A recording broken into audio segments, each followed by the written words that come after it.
এটার জন্য আমরা একটা তদন্ত হতে যাচ্ছে, তদন্ত কমিটি হতে যাচ্ছে এবং তদন্ত কমিটির রিপোর্ট এর পরিপ্রেক্ষিতে ব্যবস্থা নেওয়া হবে, প্রয়োজনীয় যা যা করা তা করা হবে। দ্বিতীয় কথা হচ্ছে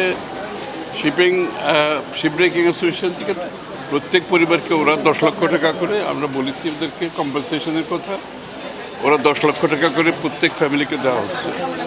তো সরকারের পক্ষ থেকে আমরা কিছু দেব, সরকারের পক্ষ থেকেও, এবং ওখানে সেনাবাহিনী ইতিমধ্যে গিয়েছে এবং গ্যাসের এখনও লিকেজ আছে, সেটা কন্ট্রোল করার চেষ্টা করছে।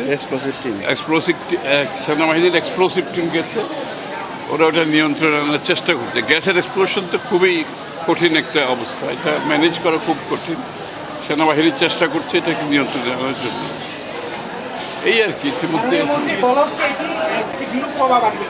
হ্যাঁ, স্বাভাবিকভাবে এটা তো এই মুহূর্তে বলা যাবে না, এটা একটা তদন্ত সাপেক্ষে, আপনি যেটা প্রশ্ন করেছেন, তদন্ত সাপেক্ষে যেটা পাওয়া যাবে তার পরিপ্রেক্ষিতে ব্যবস্থা নেওয়া হবে। এখানে কারো পক্ষে বিপক্ষে কিছু নাই। সরকারের দায়িত্ব হচ্ছে তদন্ত করে সঠিক তথ্যটা বের করে আনা, তার পরিপ্রেক্ষিতে প্রয়োজনীয় সব ব্যবস্থা করা।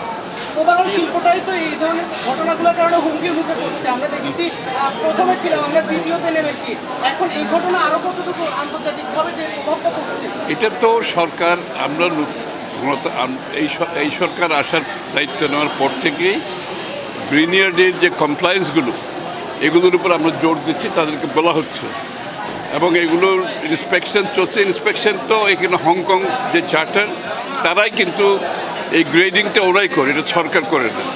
হংকং চার্টারের কিছু ক্রাইটেরিয়া আছে যেগুলো ওদেরকে মানলে ওরা গ্রিন ইয়ার্ডের সনদটা দেয়। সুতরাং এটা হংকং চার্টারের পক্ষ থেকে দেওয়া হয়েছে।